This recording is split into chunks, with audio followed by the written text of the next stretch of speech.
So I'm back to making videos again, and this time I've got this Amstrad CPC cassette box set, and I'm going to play Skull and Crossbones, which is a fairly obscure arcade conversion. It's nice when you've got a nice weighty box with a couple of cassettes inside. And actually I had a hell of a lot of trouble getting this to work and to get good footage for it. So I've done it now, and I can finally do a video of it.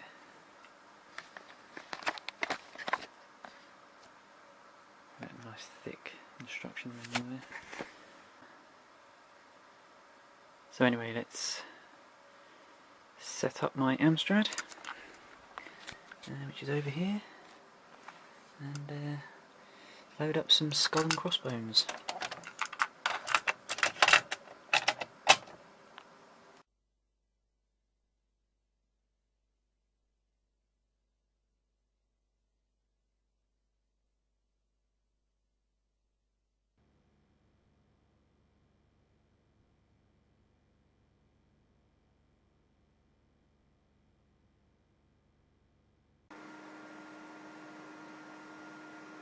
Okay, so you don't see any loading colours on the border there, and you can't hear anything from here.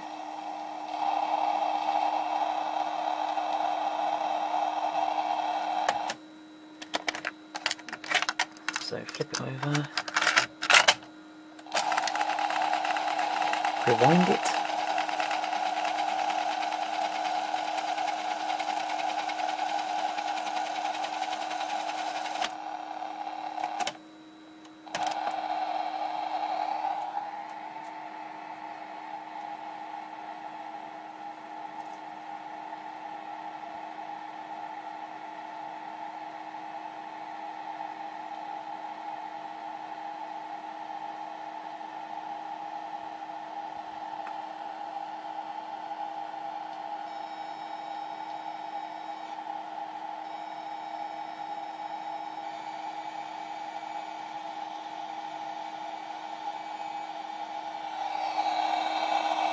So now hopefully it's going to load up levels.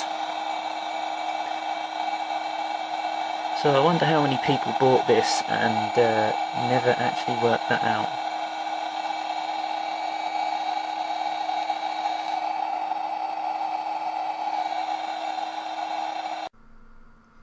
Okay, so it's finally loaded, and I have actually increase the size of the screen a little bit because there's quite a big border around the screen, like you get with some Amstrad games.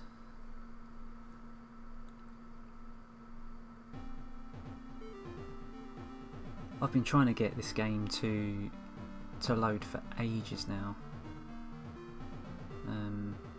so I'm glad that it's finally working and I can make a video of it. There's a bit of a bug there already. I've killed those two guys. I think I killed them before the game really wanted me to.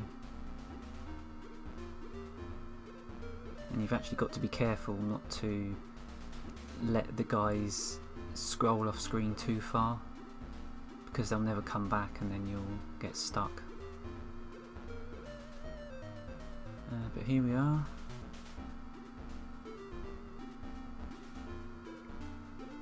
And it might look like a fairly standard, I suppose like Golden Axe or Double Dragon type game, but actually the controls are really weird on this, and they do take some getting used to.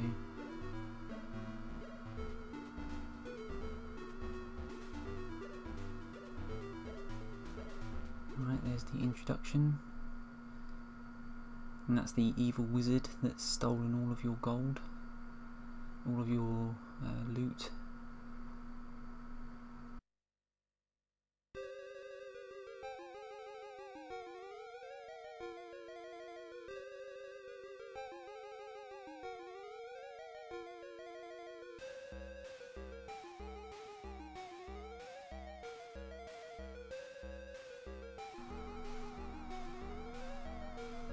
Some of the other versions do kind of make it a little bit more clear what's going on.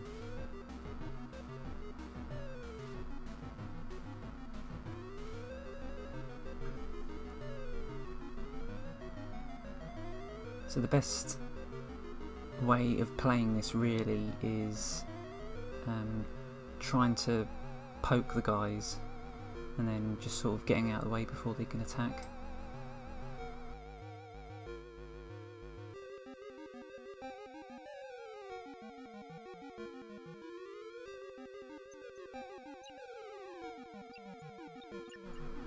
If you press the fire button over those bones, then you can get some extra points.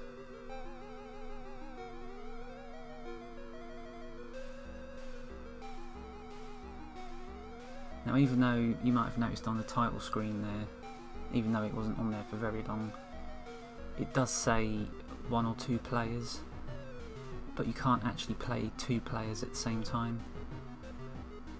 And it's kind of like that Super Mario Brothers thing where you take turns. And actually both of your people look exactly the same, and the only difference is that they have different names.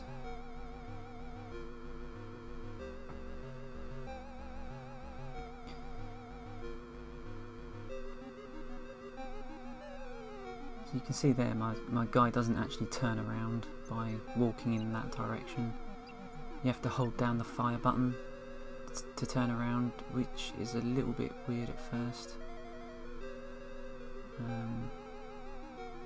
But really, I mean, maybe it's me, maybe I just have a high tolerance for things like that, but just playing the game a few times, I got used to it, so it's not too much of a problem. And one thing that can be a bit of a problem is when there's a few baddies on screen at the same time. The game does actually slow down a hell of a lot, and you can see there the scrolling is really bad. I mean, the Amstrad is actually well known for not being very good at scrolling the screen, but this game is probably the worst I've ever seen, really, which is surprising because it's a late game, 1991. And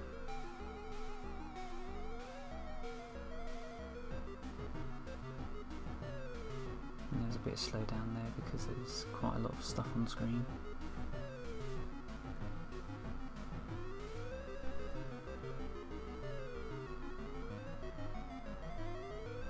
And actually it is a little bit annoying that you have to wait for the coins to actually stop bouncing before you can pick them up.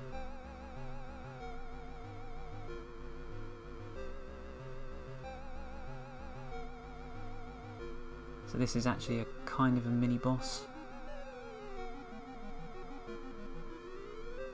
and the best way I found to fight him is pretty much the same as everyone else. You just sort of poke at them a little bit and then run away.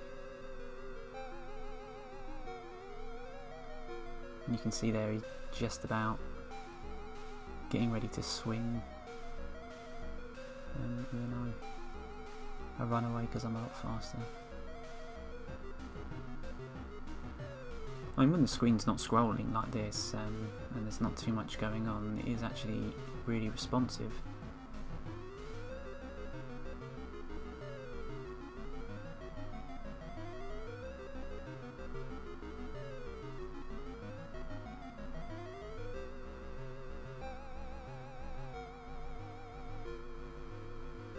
just playing with him now.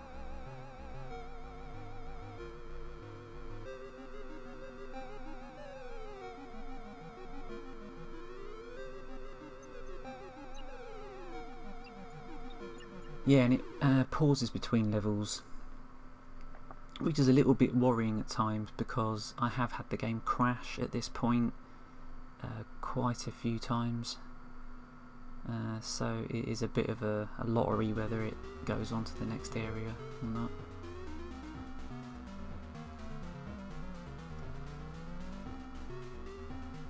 So I think this is me back on my ship, and I'm boarding another.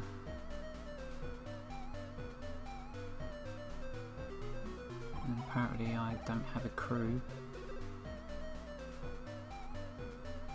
Not that I need one. Yeah, and that food actually does give you a little bit of health back. You can see down at the bottom there on the status bar where it says health and wealth. There isn't actually an indication that you've been hit. There's no sound effect or anything like that, so do keep your eye on the health.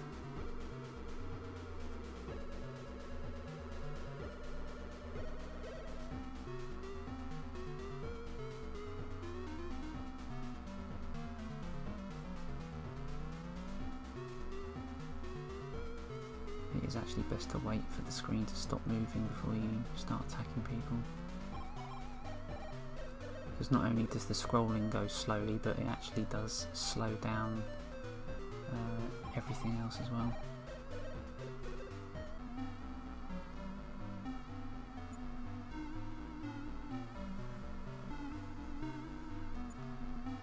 So I'm dealing with that guy. I should say actually the strongest attack does actually seem to be that backslash, but I didn't want to use that all the time because that's a bit almost like a cheat. It's much easier to do that and just to spam that on everyone.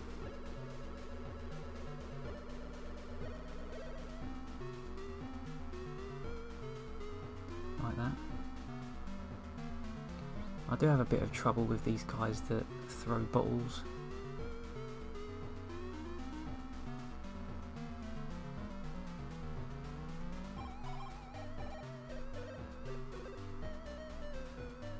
It's not too bad dodging the bottles, but I haven't quite worked out exactly where you're supposed to hit him.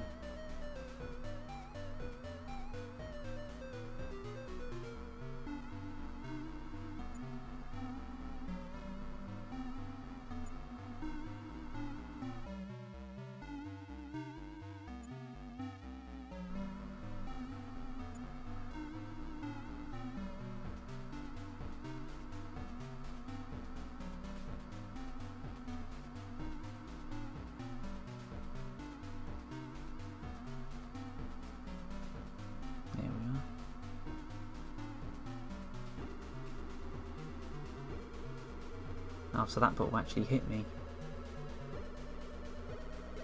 It's difficult to tell because of the slowdown. Alright, so I've got 5 health left.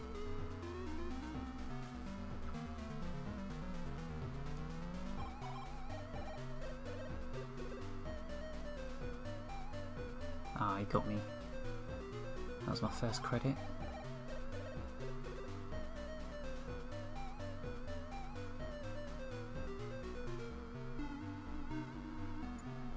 Yeah, that was actually the first life I lost.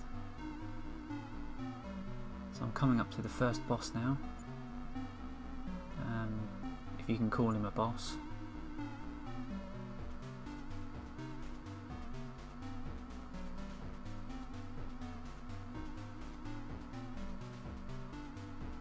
So before I got a copy of this game, I did actually download a tape image.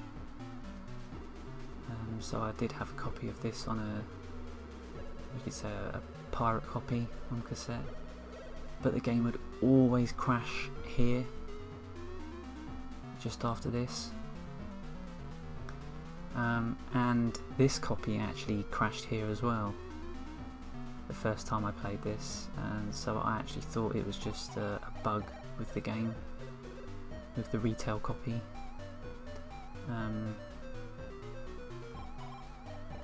But when I finally got this working properly without any crashes, this time I've actually somehow managed to get it to load properly to get past this bit. So she blows you a kiss there. Thank you very much, Mr. One Eye.